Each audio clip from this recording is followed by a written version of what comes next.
ലാലേട്ടൻ കുറച്ച് കഴിഞ്ഞൊരാഴ്ച ഇച്ചിരി ഫോമിലാണ് ആൾ, അതുകൊണ്ടാണ് അത് പ്രൊമോഷന് പോയിരിക്കുമ്പോൾ ഏത് ഇൻ്റർവ്യൂവിന് ഏത് കോമഡി പറയണം എന്ന് പ്ലാൻ ചെയ്തിട്ടല്ല നമ്മൾ പോയത്. അത് പിന്നെ നമ്മളതിനെങ്ങനെ എൻജോയ് ചെയ്ത് വി ജസ്റ്റ് ഹാഡ് ഫൺ. നമ്മൾ ഡൽഹിയിൽ പോയി ആൻഡ് വി നെവർ എക്സ്പെക്റ്റഡ് അവിടുത്തെ മീഡിയ ലൂസിഫറിനെ കുറിച്ചൊക്കെ വളരെ ക്ലോസ്ലി അനലൈസ് ചെയ്തിട്ടുള്ള ചോദ്യങ്ങളൊക്കെ ചോദിക്കുന്നുള്ളത്.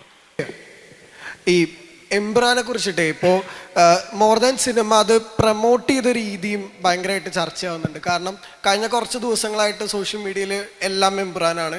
ചെന്നൈ പ്രൊമോഷൻസിനൊക്കെ ഞങ്ങൾ ഇതുവരെ കാണാത്ത ലാലേട്ടൻ്റെ ഒരുപാട് മൂമെൻറ്റ്സുകൾ ഞങ്ങൾക്ക് കാണാനിടയായി. ശരിക്കും ഈ ഷൂട്ട് ചെയ്യുമ്പോൾ തന്നെ ഇതെങ്ങനെ മാർക്കറ്റ് ചെയ്യണം എന്നുള്ളതും രാജുവേട്ടൻ്റെ ഒരു ഐഡിയ ആയിരുന്നു ശരിക്കും. ഇല്ല, അങ്ങനെയൊന്നുമില്ല ആക്ച്വലി.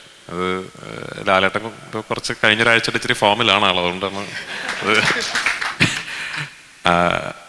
അല്ല. നമ്മൾ ആക്ച്വലി ഇപ്പോൾ ഈ ഞാൻ പറഞ്ഞില്ലേ, ഈ സിനിമ എടുത്തു കഴിഞ്ഞ് ഞങ്ങളെല്ലാം എൻ്റെ മനസ്സിലൊരു പെർഫെക്റ്റ് ഒരു പ്ലാൻ ഉണ്ടായിരുന്നു.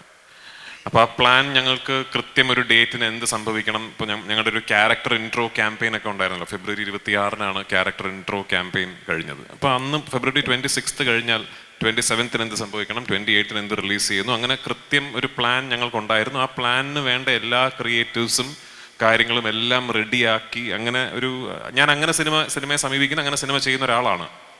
ഞങ്ങൾക്കത് ചെയ്യാൻ കഴിഞ്ഞിരുന്നില്ല, പല കാര്യങ്ങൾ കൊണ്ടും ചെയ്യാൻ കഴിയാതെ വന്ന് പിന്നീട് കഴിഞ്ഞ ഒരാഴ്ചയായിട്ടാണ് ഞങ്ങൾക്കിതെല്ലാം ചെയ്യാൻ പറ്റും. അപ്പോൾ ഞങ്ങൾ ഒരുപാട് കാര്യങ്ങൾ കംപ്രസ് ചെയ്ത് ചെറിയ സമയത്ത് ചെയ്യേണ്ട ഒരു അവസ്ഥയുണ്ടായിരുന്നു. പക്ഷെ അപ്പോഴും ഭയങ്കരമായ സന്തോഷത്തിലായിരുന്നു ഞങ്ങൾ ആസ് എ ടീം. കാരണം ഒരു ക്രൈസിസ് വളരെ പെട്ടെന്ന് അതിജീവിച്ച് നമ്മൾ സ്വപ്നം കണ്ട പോലെ ഒരു റിലീസ് ഈ സിനിമയ്ക്ക് കൊടുക്കാൻ സാധിക്കും. Thanks to Antony Perumbavoor, thanks to Gokulam Gopalan, thanks to all our distributors across the world.